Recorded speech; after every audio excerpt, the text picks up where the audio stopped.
So when I was in college, I was coming out of college. I didn't have any money, and I called an uncle of mine to see if I could, if there was something I could do for some money. So he took me along with him as we traveled through the Bay Area of San Francisco, and we would go to like different facilities that had car parts, and the car parts um, would be looking for starters and alternators, and would pretty much scrap up these parts and would stick them into his truck, and then he would take those parts and take them to some other guy, who then would seem to like look for inspect the parts, whichever ones he would want, and then I think he would sell it to a third guy, basically. Now, this was kind of a thing I did for like a week with my uncle, which was interesting because I didn't even know like this whole space existed. But essentially, we were just basically going through junkyards, if you will, and some junkyards had at least set aside or pulled out the alternators and starters out of the cars. And our job was to go through and try to figure out which ones are the good ones, take them, we'd kind of do a visual inspection, essentially. Now, I think from what I've learned over the years, and also I've messed around with cars, starters and alternators don't really go bad, right? But we would take the parts and then we would kind of stockpile them, and then take them to somebody else. They would do another inspection and hopefully buy a few of those parts. Now, my uncle also like had a storage that he would keep, and one time we went to the storage and it was just like boxes and boxes of starters and alternators. So this was his hustle. It was just selling these parts. And the thing that I think in hindsight, when I reflect on the storyline, it isn't so much the business of the selling of the parts. Obviously you got to get down and grimy and pick up parts and whatever. Yeah, so be it. That's what it is. But it was how far down the chain we were in the process of selling and buying parts. That's the part that really interested me most. So we would sell them to this like African American guy, and this African American guy would then probably sell it to this other guy, and ultimately the end buyer was like a Jewish guy. And that's kind of what I learned down the road. It was like these Jewish guys really run the show on this business. And so essentially we were laborers. We were laborers. We might not be picking, fruits, or something from the field, but essentially we were picking something, right? And it was kind of interesting to reflect on it in hindsight because, I think one of the things that you don't ever really think about, especially in some communities, is you don't think about, what other communities go through. So, like,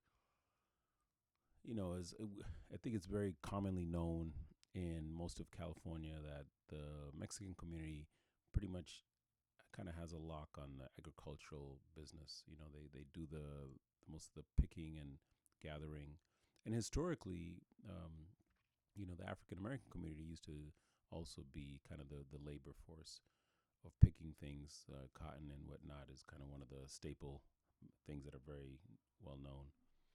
So to find myself kind of back in that place was very interesting to me. Um, because I never really made the connection that it was still something that was still happening to the degree that it was happening in my family. I'm not saying that my family was above that. No, not at all. I think that's perfectly fine. But I think the idea that really stuck with me is how far down the chain of a process that we were in. And why were we down that process?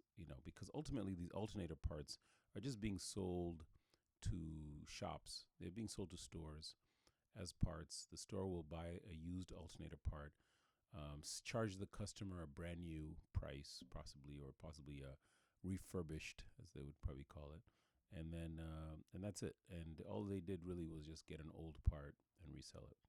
So where am I going with this story? where I'm going with this story is asking yourself, like, what is preventing us from being able to level up um, in the automotive space to be able to compete in a way that is allowing us to have direct access to the final buyer. If it's the shop, they're the final buyer, right? The distributor to those shops. And I think really, really comes down to is the lack of organization, the lack of understanding of the structure, the network that we lacked, you know. And so it really comes back to this idea of how do you form a network? How do you form a structure that allows us as the African diaspora, for in this particular case, there were Kenyans, to be picking these parts, but also being able to figure out how to sell them to an end buyer. And then that end buyer essentially is interacting with us. They might have, I get it. Sometimes you might even have to put a puppet person in front to front your business because some people can't get past colors. But the idea is that we should be able to create a structure that allows us to organize ourselves in that way. Now, one of the things that I think that really comes down to the limiting factors, we don't have the ability to effectively organize. But if we could figure out how to organize, I think we would possibly be able to execute better.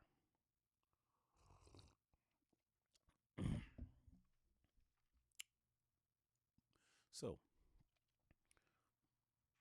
how do we organize? How do we structure ourselves? Now, the short answer is I don't know, and I don't want to pretend to know. I simply posing the question because I think it's an important question, but I do have one thing to offer. I do have an idea of how we can organize, and not so much how, but places that we can gather and organize. So I did put together like a platform, and on the platform, basically, it gives us a category so that people from any diaspora country, African diaspora country, could go to like their country and then go to a link that just says automotive, auto mechanic, or automotive or auto mechanic. And from there, you can network with other people who are in your space, right? So I'm putting the name of the site is Zfrika, ZFRIKA.com.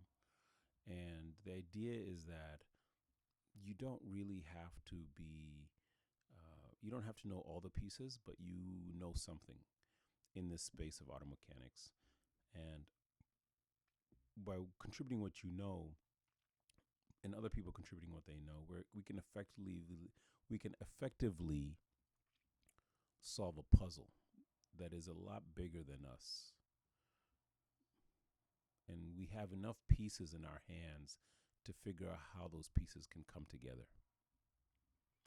I think the other next level on that is that we can also organize in these ideas and have people who say, hey, you know what, I'm going to start leading a team of people who are in the automotive space, who are from Kenya or Liberia or Zimbabwe, wherever the diaspora wants to work with. And collectively, among all of these different nations, kind of organize to the point where you can actually be able to essentially be able to source the parts, but sell them directly to the end buyer in a way that the profit margins are much more decent. Because when I thought about what my uncle was doing, picking up the parts, I just thought it was a lot of work. It was just a lot of work. And I didn't feel like for the day that we were getting a good return. And, I was just in college, just assessing the situation, kind of working. Now, maybe I'm just a lazy kid who doesn't want to work. Sure, you can give me that. But I think the other side of the coin, too, is that, we are driving around, picking parts, looking for parts, and then delivering them to places. And it's not like we're getting, an incredible ROI on gas and distance and all that. So I know we're losing money somewhere. And then I had another friend kind of down the road, also similar scenario. He was doing that business. Now, I don't think there's something wrong with the business. I think it's a legitimate business. If you can make a living doing it, and people have fed their families doing this business. So it's nothing to to sneeze at. It's an honest business. There's it's not committing a crime, and I have a lot of regard for people who are just doing an honest business. I don't care how much you really make. If it's honest, there's integrity. Hey, I give you that. But I think that there's a way to optimize the model a little better, a way to get more out of than the effort.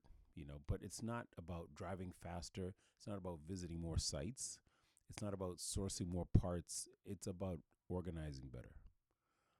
And so I'm posing that question: how can we get the auto mechanic Africans in the auto mechanic industries who are sourcing parts to structure themselves in a way that they could at least figure out, who's doing the sourcing, who's doing the buying, and maybe build out a structure like that. Now, I'm not trying to build a structure. I'm not trying to lead the structure. I'm just creating a space for people to be able to organize that structure, to source each other and negotiate and work out conversations that can possibly lead to people working together. I don't think there's much value in somebody struggling independently doing this one business, and then somebody else is struggling independently doing this business. And then there's somebody who's like buying from both of these people, and they're undercutting both of them. You get what I'm saying? And they're undercutting both of them because they understand one intrinsic thing, that these two people don't want to work together. But if they were to work together, they could possibly trump this person who's kind of mitigating the transaction between them. They're essentially a middleman. And the concept might not seem very possible if like two people gather, but I can bet you this: if there's probably at least, and I'm just using the Kenyan community as an example, right off the bat, without even trying, I could probably guess about 7 people that I know, first person, that are in this business, just first person. So if that's 7 people I know, and I'm looking at the business from like a distance, not even participating, and that's just because these people are within proximity of my family, what does it mean about the number of people that are actually in the business, right? And what does it mean when all those people start to coordinate together? Now, maybe they're already coordinated and I don't know. But I'm just saying, like, if I know 7 and I'm just one person, I'm willing to say that there's probably about maybe 500 to, let's just say 500 people. It's 500 people at least who are Kenyan. And that's not even taking other countries like Tanzania, Uganda, right? So if these people start to kind of structure themselves in a more effective way, what does that mean in terms of the return on investment? If they start to kind of meet together somewhere and figure out what they know and how to organize what they know. What does it mean if neighboring countries like Zimbabweans start to work with Kenyans and Nigerians and South Africans, and all these people start to structure themselves in a way where they're sourcing parts, and figuring out, who the best buyers, who's giving them the best deal. If they need to ship it to a different city or a different state, and that person's going to give them a better deal than the guy who's buying it from them in California, who's lowballing them. Because that's really, I think, one of the crux of the problems, is that the African diaspora guy who's buying it, like the Kenyan, for example, is getting lowballed. That part I know. They're getting lowballed, right? Because there has to be enough margin for this person to sell it to the next person, and then ultimately the end buyer has to be willing to buy it at a margin enough that is profitable to them, right?